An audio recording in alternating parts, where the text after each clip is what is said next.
Hello students, three phase AC system में आज हम पढ़ने जा रहे हैं कुछ इंपॉर्टेंट टर्म के बारे में जो कि एग्जाम पॉइंट ऑफ व्यू से बहुत ही ज़्यादा इंपॉर्टेंट है। तो आज के इस वीडियो में हम ये सारे इंपॉर्टेंट टर्म का मतलब समझने जाएंगे। कौन सा है? पहला तो बैलेंस सिस्टम, बैलेंस लोड क्या है, unbalance load, line voltage, phase current और लाइन करंट। ये एग्जाम में बहुत बार पूछे जाते हैं। So I hope you are ready with your pen and paper. So without wasting much time, let us start this video.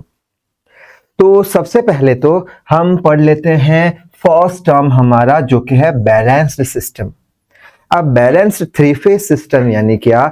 ऐसा सिस्टम जिसके अंदर जो हमारा आर फेज है, वाई फेज है और बी फेज है, ये तीनों फेज के जो ईएमएफ है, जो पोटेंशियल है, जो वोल्टेज है, उनका मैग्नीट्यूड सेम होता है। यानी कि हम बोल देंगे ई आर का वैल्यू, ई बी का वैल्यू और ई वाई का वैल्यू कैसा है? मैग्नीट्यूड वाइज सेम है।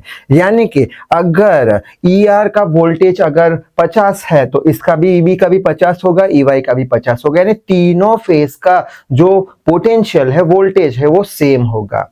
और साथ ही साथ ये जो तीनों फेज है आर वाई बी, ये तीनों फेज के बीच का जो फेज एंगल होगा वो भी इक्वल होगा। जैसे कि आर और बी फेज के बीच में कितना होगा? 120। फिर आर और वाई के बीच में कितना एंगल होगा? 120। बी और वाई के बीच में कितना एंगल होगा? 120। यानी इनका मैग्नीट्यूड तो सेम है वोल्टेज का, और साथ ही साथ तीनों फेज का जो फेज डिफरेंस है, तीनों फेज एक दूसरे से इक्वल फेज पे शिफ्ट किए गए होते हैं या डिस्प्लेस किए गए होते हैं। ठीक है, तो ये फर्स्ट कंडीशन है किसकी? बैलेंस सिस्टम की। तो वही बोर्ड पे लिखा है, such three phase system in which voltage in all phases are equal in magnitude, यानी ई आर, ई बी और ई वाई सेम होगा, और साथ ही साथ and are displaced at an equal angle, और तीनों फेज जो है हमारे आर वाई बी, उनके बीच का एंगल भी सेम होगा, जिसे फेज एंगल बोलते हैं। 120 120 120। अच्छा, दूसरी कंडीशन क्या है कि तीनों फेज के जो करंट होंगे वो भी इक्वल होंगे। यानी कि आई आर का जो वैल्यू होगा, आई आर फेज में जो करंट होगा उसका जो वैल्यू होगा वो आई बी के बराबर होगा, वही आई वाई के बराबर होगा। यानी तीनों फेज के जो करंट होंगे आई आर, आई वाई और आई बी, ये भी कैसे होंगे? इनके मैग्नीट्यूड इक्वल होंगे, और साथ ही साथ ये तीनों जो फेज के करंट है वो भी एक दूसरे से इक्वल एंगल पे डिस्प्लेस किए गए होंगे। यानी कि ये भी 120, ये भी 120 इसके साथ, और ये इसके साथ 120। ठीक है, ये दूसरी यहाँ पे लिखा है and are displaced at an equal angles. तो ये दोनों कंडीशन जब सेटिस्फाइड होती है तब जाके हम बोलेंगे कि ये जो हमारा थ्री फेज सिस्टम है वो कैसा है? बैलेंस सिस्टम है। ठीक है, तो कौन सी कंडीशन दो याद रखेंगे? पहली condition E R, E Y और E B magnitude wise same है और तीनों फेज इक्वल एंगल से डिस्प्लेस है 120 120। साथ ही साथ तीनों फेज के जो करंट है उसका भी मैग्नीट्यूड सेम है, और ये जो करंट है उनके बीच का भी जो एंगल है या फिर फेज है, फेज यानी एंगल, तीनों करंट के बीच का जो फेज है वो भी कैसा होना चाहिए? इक्वल होना चाहिए। तब जाके इसे हम balanced three phase AC system बोल देंगे। अच्छा, अब डायग्राम से एक क्वेश्चन आना जरूरी है। कौन सा? कि जो आर फेज है हमारा, उसमें करंट हमने पीछे बनाया है और वोल्टेज आगे बनाया है। करंट पीछे है थोड़ा, वोल्टेज आगे है। ऐसा क्यों है? यहाँ पे भी देख सकते हैं करंट पीछे है, वोल्टेज आगे है। ठीक है, यहाँ पे भी देख सकते हैं करंट पीछे, वोल्टेज आगे है। ठीक है, हम यहाँ से कंसीडर कर रहे हैं, यहाँ से ये आगे करंट पीछे है, इसका करंट ऐसे पीछे, इसका करंट ऐसे पीछे, ये आगे है, ये पीछे है। शायद से बात समझ में आ रही है। ऐसे अगर हम देखते हैं तो करंट पीछे क्यों बनाया है? क्योंकि हमने इसके जस्ट पिछले वीडियो में पढ़ा था कि थ्री फेज एसी करंट कैसे बनता है। तो उसमें हमने ये देखा था कि एक कॉइल को यूनिफॉर्म मैग्नेटिक फील्ड में रोटेट करवा दो। ठीक है, तो करंट इंड्यूस्ड होगा। अब कॉइल यानी क्या? इंडक्टर। इंडक्टर क्या करेगा? इंड्यूस करंट का अपोज करेगा, करंट का अपोज होगा, यानी करंट क्या होगा? करंट पीछे चलेगा और वोल्टेज आगे चलेगा। यही बात हमने प्योर इंडक्टिव सर्किट में भी पढ़ी थी। क्या? करंट पीछे चलता है, वोल्टेज आगे चलता है। Current lags behind the potential, current पीछे चलेगा, वोल्टेज आगे चलेगा। आई होप ये बात समझ में आ गई होगी। नेक्स्ट हम पढ़ लेते हैं balanced load. Balanced load, load यानी क्या? पहले तो ये समझ लेते हैं। लोड यानी क्या? जैसे कि हमारे पास एक मोटर है, वो मोटर को हमें चलानी है। थ्री फेज का एसी देके, तो वो मोटर क्या हो गई, वो मोटर हो गई हमारे लिए एक लोड, ठीक है। यानी लोड यानी क्या, एक मोटर। अब ये मोटर को हमें चलानी है, यानी ये मोटर को हमें 3 फेज एसी देना पड़ेगा। अब मोटर के अंदर 3 फेज होंगे आर वाई बी फेज, तभी तो जाके जो 3 फेज एसी बनेगा वो हम मोटर को दे पाएंगे, लोड को दे पाएंगे। तो मोटर के अंदर जो आर वाई बी फेज है वो तीनों फेज पे उसका मैग्नीट्यूड, तीनों फेज का जो मैग्नीट्यूड है वो इक्वल होना चाहिए, ठीक है। तो वही लिखा है, it is one in which load all the phases are equal, ठीक है। वो तीनों जो फेज होंगे उसके ऊपर का जो लोड होगा वो कैसा होगा, इक्वल होगा। और वो तीनों के लोड तो इक्वल होने वाला है और साथ ही साथ इक्वल एंगल पे वो अलग होंगे एक दूसरे से, ठीक है। 120 120 120, तो वही लिखा है, equal in magnitude and having equal phase. Equal phase यानी क्या, इक्वल फेज, ये 120, ये कितने का फेज इसका है, डिफरेंस कितना है, फेज का डिफरेंस। फेज यानी आर वाई बी, ठीक है। और फेज, दूसरा फेज यानी ये एंगल, उसको हम क्या बोलते हैं, इतने फेज पे है, 120 के फेज पे, ये 120 के फेज पे, ये 120 के फेज पे, या 120 के फेज डिफरेंस पे, या 120 एंगल पे, ऐसा भी बोल सकते हैं, ठीक है। तो बैलेंस लोड यानी क्या, ऐसा लोड या फिर ऐसी मोटर जिसके तीनों फेज पे लोड सेम हो, जिसके तीनों फेज पे लोड सेम हो, ठीक है। तीनों फेज पे लोड कैसा होगा, सेम होगा, सब पे 50 50 50, उससे ज्यादा नहीं दे सकते, ठीक है। और साथ ही साथ तीनों फेज कितने एंगल पे होंगे, इक्वल एंगल पे होंगे, उसको बैलेंस लोड बोल देंगे। अनबैलेंस लोड यानी क्या, लोड यानी मोटर, ऐसी मोटर जिनके तीनों फेज पे लोड अलग अलग होंगे, एक पे 50 होगा, दूसरे पे 60 होगा, तीसरे पे 70 होगा, ठीक है। और साथ ही साथ तीनों के जो फेज है, यानी कि जो तीनों का जो एंगल है, तीनों फेज के एंगल जो है वो भी अलग अलग होंगे। तो वही लिखा है, it is one in which load in all the phases are different, load अलग अलग है मैग्नीट्यूड वाइज, और उनका जो फेज होगा यानी एंगल जो होंगे तीनों फेज के वो अलग अलग होंगे, उसको बोल देंगे unbalanced load. So I hope ये 3 टर्म अच्छे समझ में आ गए होंगे। अब यहाँ पे हमने 3 फेज स्टार सिस्टम बना के रखा है। ये फिगर जो है, ये डायग्राम जो है, अच्छे से याद कर लेना, एग्जाम में बहुत काम आने वाला है, ठीक है। अब यहाँ पे हमने क्या किया है, एक आर फेज, वाई फेज और बी फेज, तीनों फेज को हमने एक कॉमन पॉइंट से कनेक्ट कर दिया है, जिसको हमने एन यानी न्यूट्रल पॉइंट बोल दिया है। अब यहाँ पे हमने आर फेज की एक कॉइल बनाई है, वाई फेज की दूसरी कॉइल, बी फेज की दूसरी कॉइल। ये कॉइल कौन सी है, ये कॉइल जो हमने इसके जस्ट पिछले वीडियो में पढ़ा था कि मैग्नेटिक फील्ड है, 3 कॉइल 120 के एंगल पे लगाई गई होती है, फिर रोटेट होती है तो उसमें से करंट बनता है, तो वही कॉइल है ये, ठीक है। एक आर फेज की, एक वाई फेज की और ये बी फेज की, ये तीनों कॉइल है। अब कॉइल यानी क्या, इंडक्टर एक तरीके का। अब ये कॉइल जब रोटेट करेगी यूनिफॉर्म मैग्नेटिक फील्ड में, तब क्या होगा, ये कॉइल में से IR करंट बना, ये कॉइल में से IB करंट बना, ये कॉइल में से IY करंट बना, ठीक है। यानी कि जब जो फेज है हमारे R phase, Y phase, B phase, ये आर वाई बी फेज की जो कॉइल है या जो वाइंडिंग है, वाइंडिंग भी बोल सकते हैं, तो जो फेज की जो वाइंडिंग है उसमें से जो करंट फ्लो होता है उसे हम बोलते हैं फेज करंट। तो फेज करंट यानी क्या, फेज करंट यानी क्या, current flowing in each phase winding. ये जो हमारी फेज की वाइंडिंग है या कॉइल है, फेज की कॉइल में से, फेज की वाइंडिंग में से जो करंट फ्लो होता है उसे हम बोलते हैं फेज करंट, जिसे हम डिनोट करते हैं I सफिक्स PH से। याद रखना notation, phase current I suffix PH, ठीक है।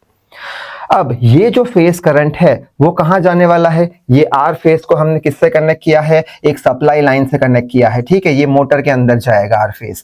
फिर ये वाई फेज को हमने सप्लाई लाइन से कनेक्ट किया है, ये किस में जाएगा, मोटर में जाएगा, जिसके अंदर वाई होगा वहां कनेक्ट होगा।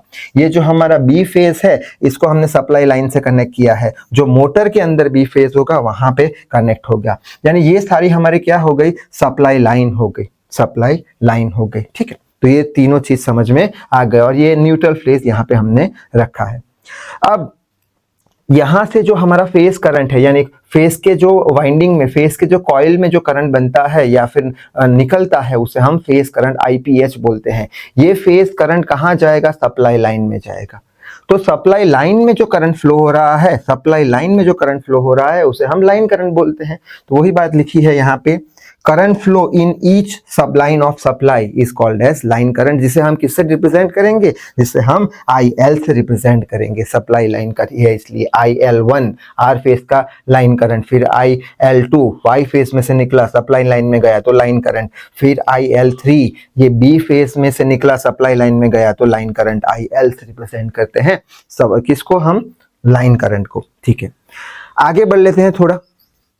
अब यहाँ पे हम देख सकते हैं ये R फेज और N फेज के बीच का पोटेंशियल डिफरेंस या फिर वोल्टेज डिफरेंस या वोल्टेज हमने ERN लिखा है। ठीक है, ERN हमें क्या बताता है कि हम जब पोटेंशियल मेजर करते हैं न्यूट्रल से R फेज तक का, या फिर बोल ले कि कोई भी फेज का न्यूट्रल के साथ जो वोल्टेज आता है या फिर न्यूट्रल के रिस्पेक्ट में अपना फेज का, ठीक है, उसे हम बोल देंगे फेज वोल्टेज। फेज वोल्टेज यानी क्या, न्यूट्रल के रिस्पेक्ट में किसी भी फेज का अगर हम वोल्टेज मेजर करते हैं तो उसे फेज वोल्टेज बोल देंगे। ऐसे ही यहाँ पे हम देख सकते हैं, यहाँ पे Y फेज है और ये न्यूट्रल है, तो न्यूट्रल के रिस्पेक्ट में हमने Y फेज का पोटेंशियल मेजर किया है, या फिर न्यूट्रल और Y फेज के बीच का पोटेंशियल डिफरेंस, उसे क्या बोल देंगे, फेज वोल्टेज बोल देंगे।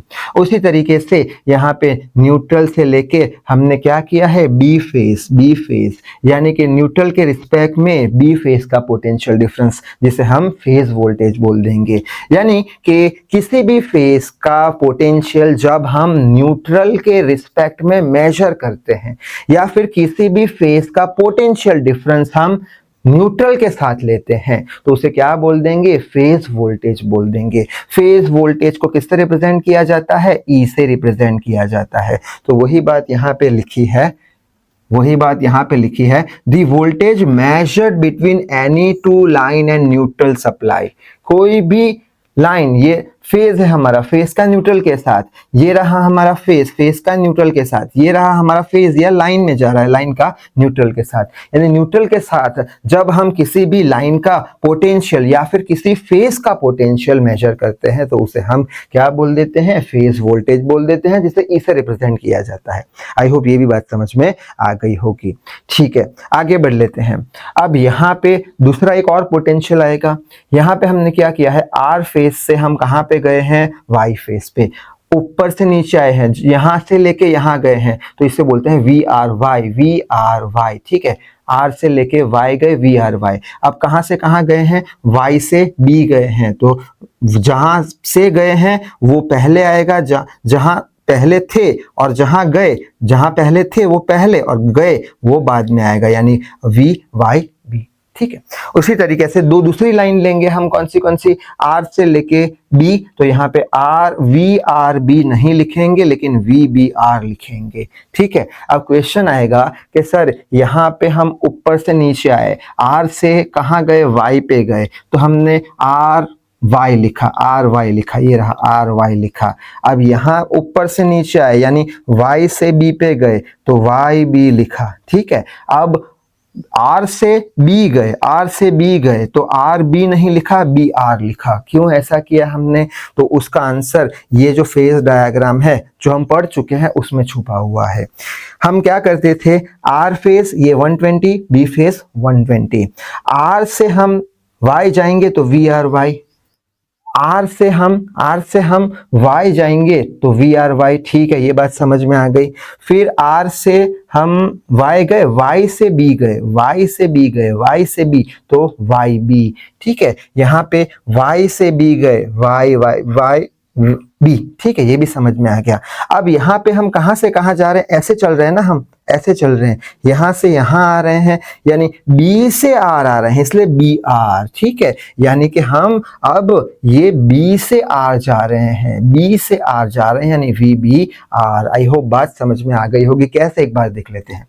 आर से वाई गए, आर वाई। ठीक है, आर वाई। फिर वाई से बी गए, वाई बी। फिर ऐसे जाएंगे ना, बी से आर जा रहे हैं, बी आर लिखेंगे, जिसको माइनस आर बी भी लिख सकते हैं। ठीक है, यानी किसी भी हम बोल देंगे दो लाइन के बीच का जो पोटेंशियल होगा, डिफरेंस होगा, दो लाइन के बीच का जो पोटेंशियल डिफरेंस होगा उसे हम क्या बोल देंगे, लाइन वोल्टेज बोल देंगे। किसी भी दो लाइन के बीच का वोल्टेज, लाइन वोल्टेज। तो the voltage measured between any two line of supply is called as line voltage, जिसको V से रिप्रेजेंट किया जाता है, V से रिप्रेजेंट किया जाता है। ठीक है, तो लाइन का भी समझ में आ गया, किसी भी दो लाइन के बीच का voltage line voltage. Phase voltage यानी क्या, न्यूट्रल के रिस्पेक्ट में किसी भी लाइन का वोल्टेज या न्यूट्रल के रिस्पेक्ट में किसी भी फेज का वोल्टेज, उसे फेज वोल्टेज बोल देंगे। आईपीएस से रिप्रेजेंट किया जाता है, नहीं किस से रिप्रेजेंट किया जाता है, वो ई से रिप्रेजेंट किया जाता है। ठीक है, फिर लाइन करंट यानी क्या, कि जो फेज करंट लाइन सप्लाई में जाता है उसे लाइन करंट बोलते हैं। फेज करंट यानी क्या, जितने भी हमारे फेज है वो फेज की वाइंडिंग में से, कॉइल में से जो करंट फ्लो होता है उसे हम लाइन करंट बोलते हैं। तो इतनी चीज अच्छे से याद रखनी जरूरी है, क्योंकि इसके नेक्स्ट वीडियो में हम लाइन वोल्टेज लाइन करंट के बीच का रिलेशनशिप और लाइन हमारा ये हो गया फेज वोल्टेज और फेज करंट के बीच का हम इक्वेशन डिराइव करने जा रहे हैं। तो इस वीडियो में बस इतना ही। Till then read hard work hard. Thank you very much.